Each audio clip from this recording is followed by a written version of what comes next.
अपनी निष्ठा परिपक्व करे। पहला कदम मजबूती है कि अपनी निष्ठा परिपक्व करे।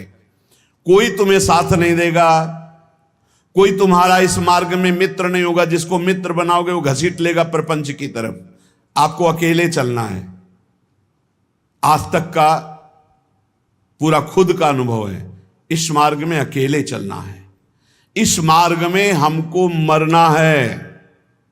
जीवित मर जाए उलट आप में समा यह है दिलगिरी। हर समय कष्ट, 1 मिनट का कष्ट, हर समय का कष्ट, पूरे जीवन का कष्ट। मृत्यु जब तक नहीं होगी तब तक का कष्ट। लेकिन उस कष्ट से ना उदास, ना निराश, ना हताश, पूरे जीवन की बात है। जब साधक पहले पड़ाव में दृढ़ हो जाता है, पहला पड़ाव यही है, सुख की तरफ आकर्षित नहीं होना, दुख से हमें मुख नहीं मोड़ना, तब उसे साधकों को सत्संग मिलता है, शुद्ध संत संग। उस संत संग से शुभेच्छा जागृत होती है, मुझे भगवत प्राप्ति करनी है। पहला पड़ाव तुम्हें सुख घसीटेगा, कदम नहीं बढ़ा देना सांसारिक सुख की तरफ। दुख तुम्हें भयावह लगेगा, कदम उसी की तरफ बढ़ाना। यह है भगवत प्राप्ति के मार्ग का पहले साधक का कदम। पकड़ो, सुख घसीटेगा, सुविधाएं घसीटेंगी, सुख सुविधा की तरफ कदम नहीं बढ़ाना। दुख घसीटेगा, भयावह दिखाई देगा, चलो दुख की तरफ चलो। और जिसने दुख की तरफ कदम बढ़ा दिया भगवत मार्ग में, वो महासुख को प्राप्त हुआ। दूसरा उसको क्या संत संग मिलता है, विशुद्ध संत संग। उससे शुभेच्छा जागृत होती, अशुभ कर्मों का त्याग और भगवत प्राप्ति की प्रबल इच्छा।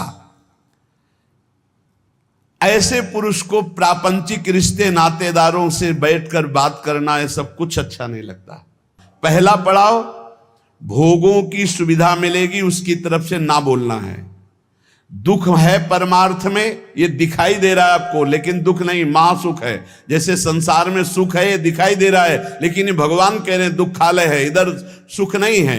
परमार्थ में दुख दिखाई दे रहा है, लेकिन इधर महासुख है, इधर कदम बढ़ाओ परमार्थ की तरफ। दूसरा, जे ही कदम बढ़ाओगे तो सच्चे संतों का संग मिल जाएगा, पहचान, शुभेच्छा जागृत हो जाएगी। पापाचरणों का त्याग और भगवत मिलन की, शुभ कर्मों की अंदर प्रबल इच्छा जागृत होगी। तीसरा, उसे बद्ध पुरुषों का संग अच्छा नहीं लगेगा।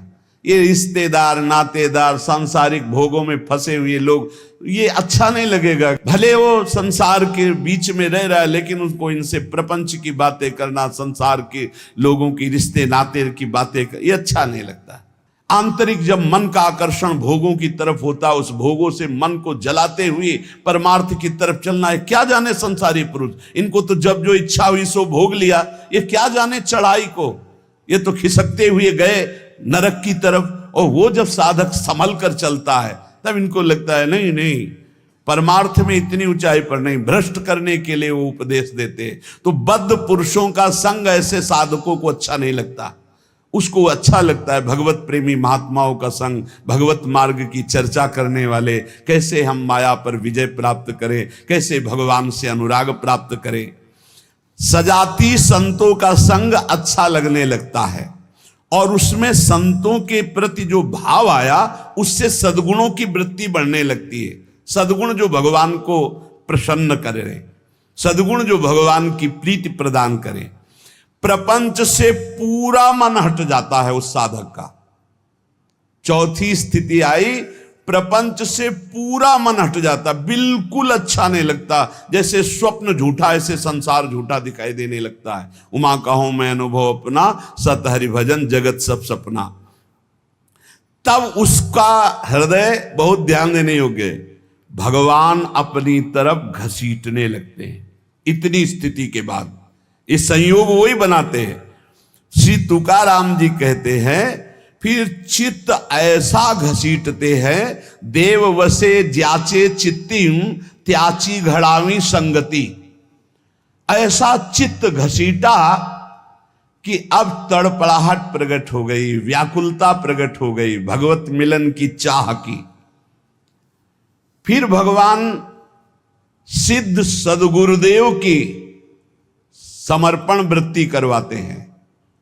इसके बाद, इतने के बाद सिद्ध सदगुरुदेव की समर्पण वृत्ति कराते हैं। और जहां सिद्ध सदगुरुदेव की समर्पण वृत्ति हुई, उसके आचार विचार चिंतन सब उसी कोटि होने लगे।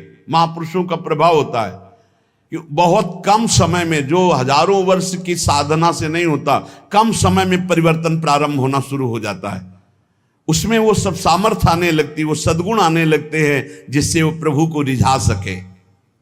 ये बातें कभी नहीं होनी चाहिए वैष्णव में।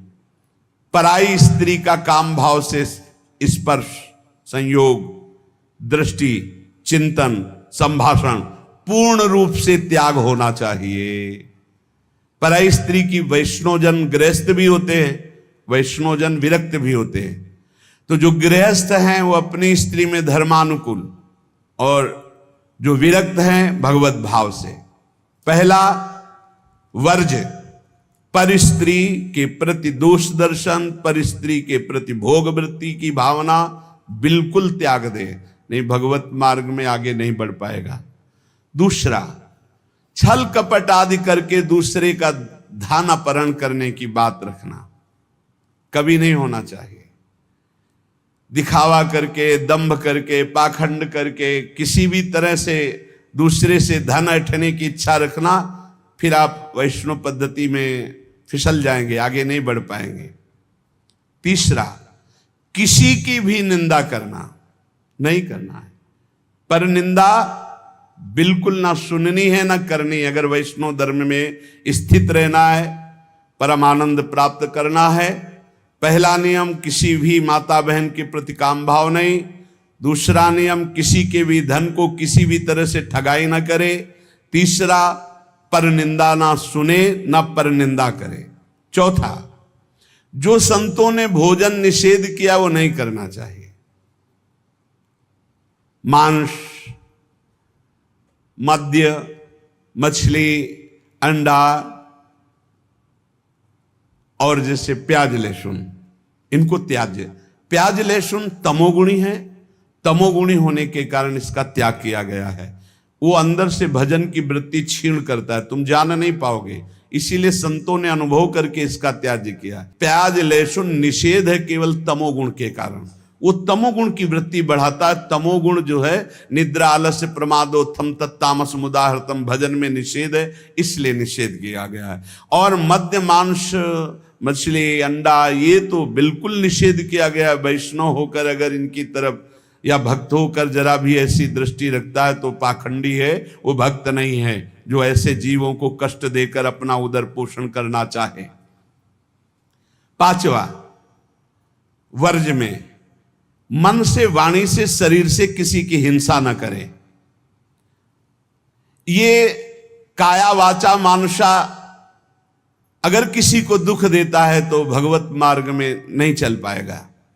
इसलिए भगवत मार्ग पुष्ट करने के लिए स्वयं कष्ट सहे, दूसरों को कष्ट न दे। आचरण, जो अपने धर्म के आचरण उन्हीं का पालन करे।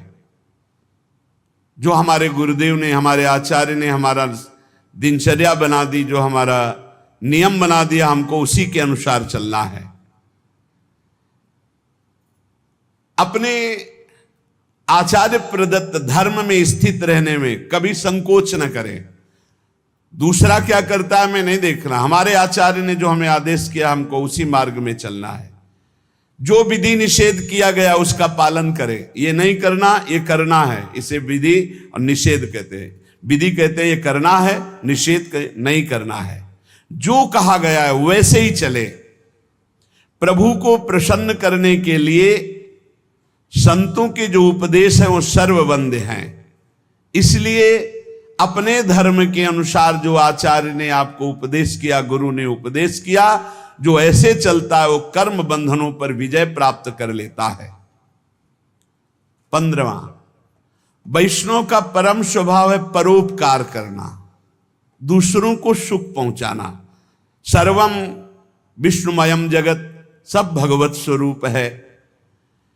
वैष्णव का धर्म है समस्त भूतों में भगवत भाव करके व्यवहार करना। कई बार चर्चा की कि किसी से व्यवहार करना तो पहली दृष्टि पड़ने पर उसमें राधा वल्लभ लाल देखो, मेरे प्रभु राधा वल्लभ लाल विराजमान हैं। अगर भगवत भाव नहीं किया तो पुण्य क्रिया भले हो जाए, वो भगवान की प्राप्ति कराने वाली क्रिया नहीं। इसलिए अच्युत भावना विहीन कर्म का ज्यादा महत्व नहीं, भगवत भावना युक्त किसी से भी कुछ भी। परोपकार ये बहुत बड़ा धर्म है। कोई बीमार है, कोई कष्ट में है, कोई वृद्ध शरीर है, हमें अवसर मिले तो हमें सेवा करनी चाहिए। अगर हमारे पास अर्थ है, कोई बीमार है, वो अर्थ की अव्यवस्था कारण सही औषधि नहीं उसकी हो पा रही, हमें कूद पड़ना चाहिए, हमें सहयोग करना चाहिए। धन की सार्थकता है इसी बात में कि दूसरों को हम सुख प्रदान कर सके। परोपकार सबसे बड़ा धर्म है। परहित सरिस धर्म नहीं भाई, पर पीड़ा सम नहीं अधमाई।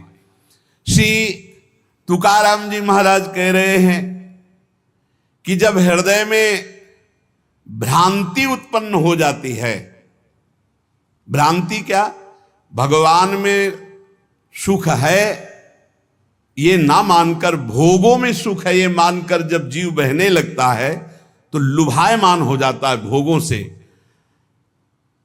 तो उसको सुख नहीं मिलता। यद्यपि जहां भोग भोग रहा है वहां भी परमात्मा है, क्योंकि परमात्मा के बिना कहीं कोई सत्ता ही नहीं। तो कह रहे हैं वो ऐसे लोग हैं जैसे जोंक या चीचड़, जैसे थन के पास ही वो चीचड़ लिपटा हुआ है, पर वो दूध नहीं पिएगा, वो खून चूसेगा।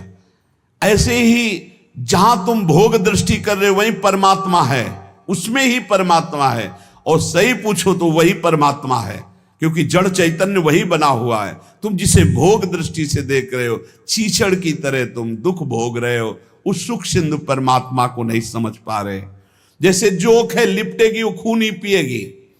जैसे मेढक आदि है तो वहीं तालाब में है, पर सरोवर में खिला हुआ कमल है, उसको वो पराग को नहीं पान कर पाएंगे, पराग का पान भौरा ही करता है। ऐसे ही वैष्णव जन भौरे हैं और भगवत विमुख ये चीचड़, जोंक और मेढक के समान टर टर व्यर्थ बातें करना और दूसरों को दुख देना, सुख भोगने के लिए हिंसा आदि तक में उतर जाना। वैष्णव पराग सेवी, भगवत आनंद सेवी भौरे के समान है। सदाचरण, नाम जप और नाम निंदकों से दूर रहना। जो भगवान के नाम की निंदा करते हैं, ये जोंक हैं, ये खून पिएंगे, ये चीचड़ हैं, दूध नहीं पिएंगे, परमानंद नहीं भोगने वाले, ये नाना प्रकार के क्लेश भोगने वाले। ऐसे लोगों से दूर रहो जो भगवान की निंदा करते, भगवान के नाम की निंदा करते, भगवत मार्ग की निंदा करते, वैष्णवों की निंदा करते हैं। भगवान का नाम एक नौका है। जो भगवान का नाम जपता रहता है मानो सुदृढ़ नौका में बैठा हुआ है। बिल्कुल चिंता मत करो, आप नाम जप करो, निश्चित आपको भगवत प्राप्ति हो जाएगी। श्री तुकाराम जी कहते, भव सिंधु के पार ले जाने वाली सुदृढ़ नौका नाम है।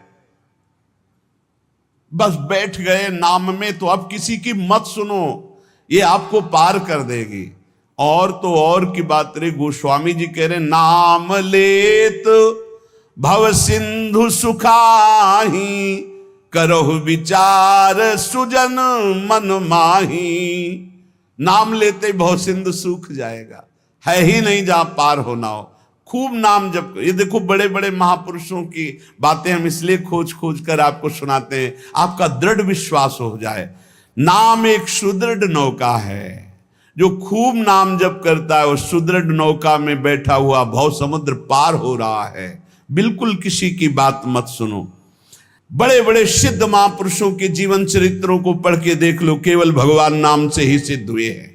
जितने भी उच्च कोटि के महापुरुष हुए, तुकाराम जी सदैव भगवान के धाम को गए, जितने भी महापुरुष हुए आप उनके चरित्रों को पढ़ के देखो, आपको नाम मिलेगा। नाम, जीवन में नाम जितना उतने ही वो महापुरुष हुए।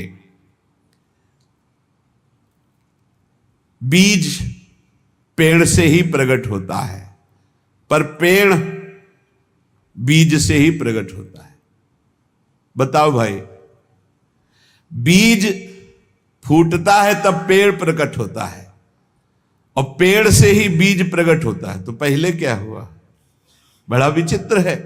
ऐसे ही नाम से नामी प्रकट होता है, और नामी से ही नाम प्रकट होता है। निर्णय करना कौन बड़ा है, को बड़ छोट कहत अपराधु। तुकाराम जी कहते हैं, पेड़ के पेट में बीज है, तभी तो फल रूप में आकर फिर बीज बनता है, और बीज के पेट में पेड़ समाया हुआ है। ऐसे ही भगवान में नाम विराजमान है, तभी परिचय होता है, और नाम में भगवान विराजमान है, तभी दर्शन होता है। नाम को पकड़ लो। निर्णय करना बड़ा मुश्किल है कि पहले पेड़ कि पहले बीज, क्योंकि बीज के बिना पेड़ नहीं, और पेड़ के बिना बीज नहीं। कैसे पर निर्णय कर पाओगे? बोले पेड़ बड़ा, तो बोले बीज के बिना पेड़ कहां से आ गया? तो बोले बीज बड़ा, तो बोले पेड़ के बिना बीज कहां से आ गया? बीज के बिना पेड़ नहीं, पेड़ के बिना बीज नहीं। तो पहले कौन हुआ? पेड़ हुआ कि बीज हुआ? निर्णय करना मुश्किल है। इसलिए सर्वलोक महेश्वर भगवान का नाम बीज है, और भगवान पेड़ है। ऊर्ध्वमूल मधा शाखा मस्वत्तम प्राहुरभ्यम, गीता जी में कह रहे, उसी पेड़ का बीज है नाम, और उसी नाम के पेट में पूरे के पूरे भगवान के ज्ञान, वैराग्य, भक्ति, रूप, लीला सब समाया हुआ है। बीज है भगवान का नाम। श्री तुकाराम जी कह रहे हैं, पंडित हो या बालक हो, मूर्ख हो या विद्वान हो, जो नाम को पकड़ लेता है वो सब ज्ञान प्राप्त कर लेता है। सब ज्ञान, बात पकड़ लीजिए। पहले मास्टर जैसे बालक को हाथ पकड़ करके लिखवाता है काखा गाघा, फिर एक दिन वो पूरा का पूरा शब्द पढ़ लेता है। ऐसे प्रारंभ में गुरुदेव साधन बताते हैं, बहुत ही कड़वा लगता है, लेकिन जब वो तो सब ज्ञान उसके अंदर जागृत हो जाता है, सब वैराग्य, भक्ति सब अंदर जागृत हो जाता है। क्या जुगनू कभी सूर्य की तेज की समानता कर सकती है? अन्य जितने साधन है सब जुगनू, वो भी चमकते हैं, और सूर्य है नाम की समानता कोई अन्य साधन नहीं कर सकता। इसलिए सूर्य स्वरूप भगवान के नाम का निरंतर गाय, अन्य साधनों की तरफ दृष्टि मत दो। अखिल जगत महासुख से पूर्ण नजर आएगा जिस समय निरंतर नाम चलेगा। लीला मात्र भगवान का ये माया क्षेत्र है, एक लीला मात्र। ऐसे तर जाओगे तुम्हें समझ भी नहीं पड़ेगा, सुख पूर्वक संसार से तर जाओगे। इस माया जाल से समाप्त होने के लिए तुकाराम जी कह रहे हैं, केवल मुख से तुम नाम उच्चारण करो, भवबंधन अपने आप छिन्न भिन्न हो जाएगा। केवल नाम उच्चारण करो। ये बड़े बड़े महापुरुषों के वचन हैं। भाव सिंधु से पार हो जाओगे बिना प्रयास के, सुख पूर्वक यदि नाम जप करोगे। नाम जप की रुचि और बढ़े, इसीलिए ठाकुर सेवा का सौभाग्य मिला है।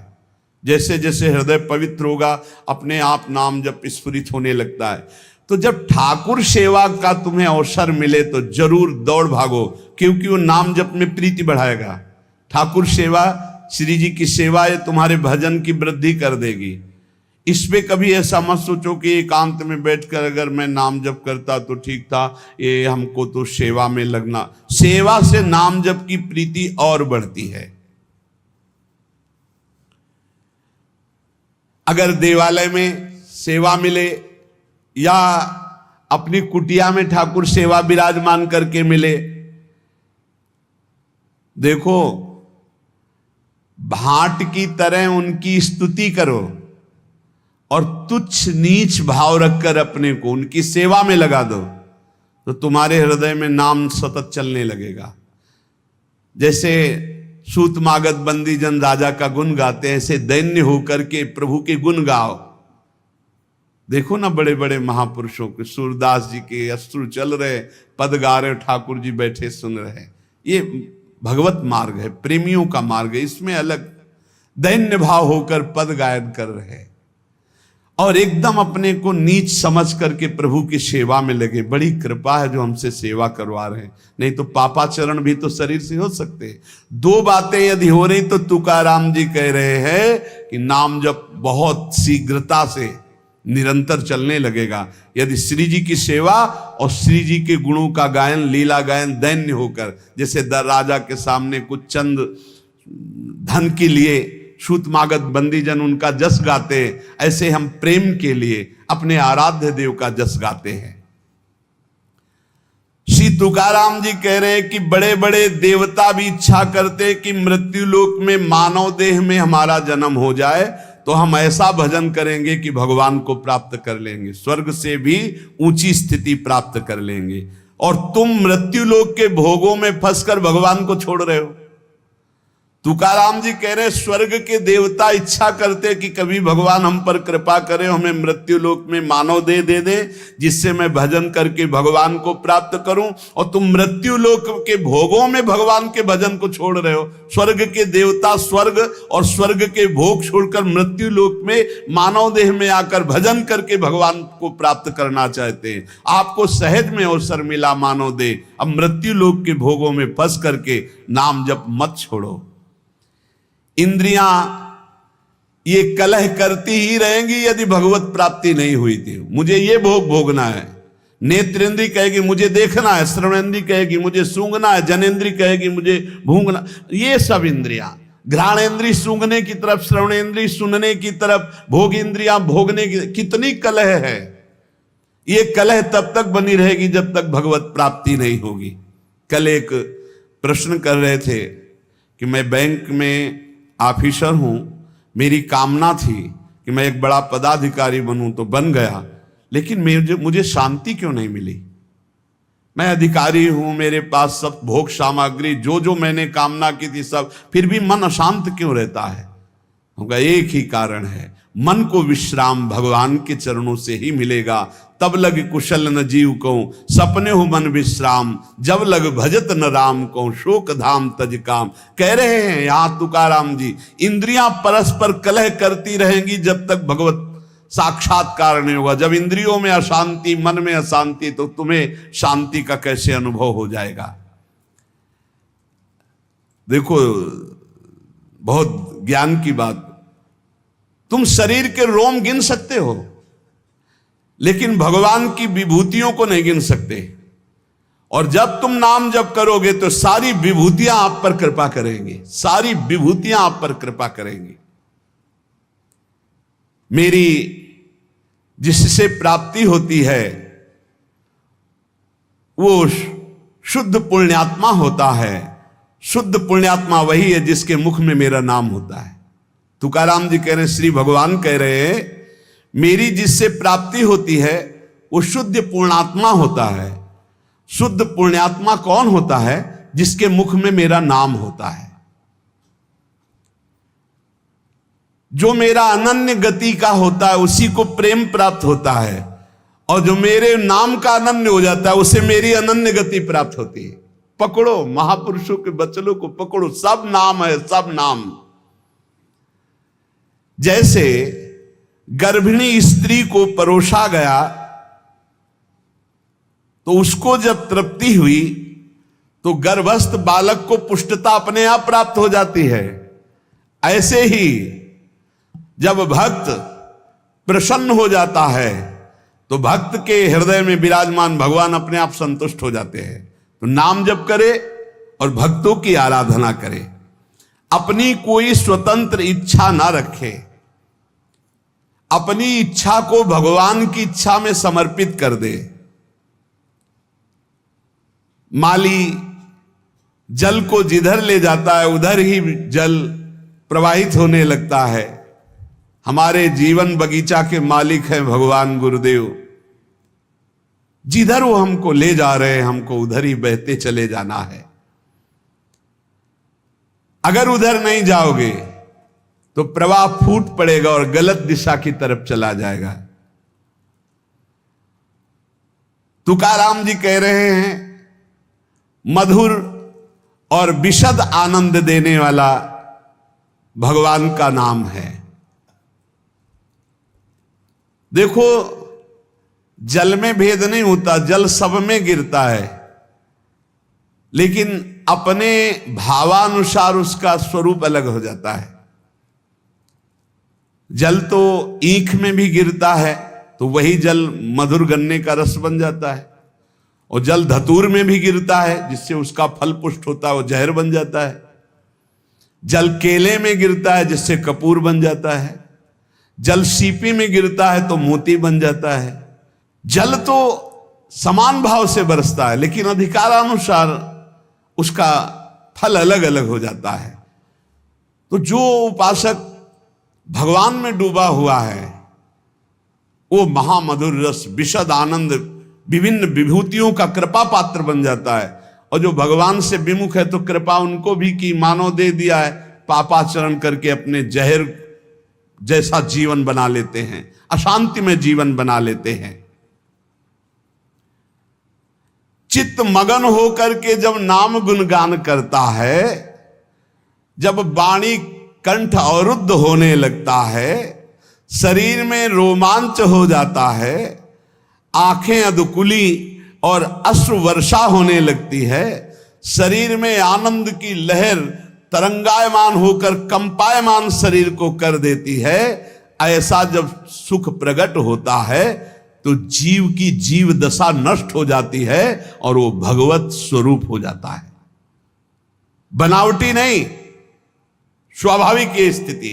जब नाम गुण कीर्तन करते हुए ऐसी मस्ती छाती है, आपाद मस्तक, शरीर के चरण से लेकर मस्तक तक रोमांच हो गया, आंखें अधखुली हैं, चेष्टा रहित है, आनंद जल अश्रु रूप में बरस रहा है, और ऐसी लहर आनंद की उठ रही कि शरीर कंपायमान हो रहा है। महासुख अलौकिक रस जब प्रकट होता है ऐसा, तो जीव की जीव दशा नष्ट हो जाती है और अपने स्वरूप में स्थित हो जाता है।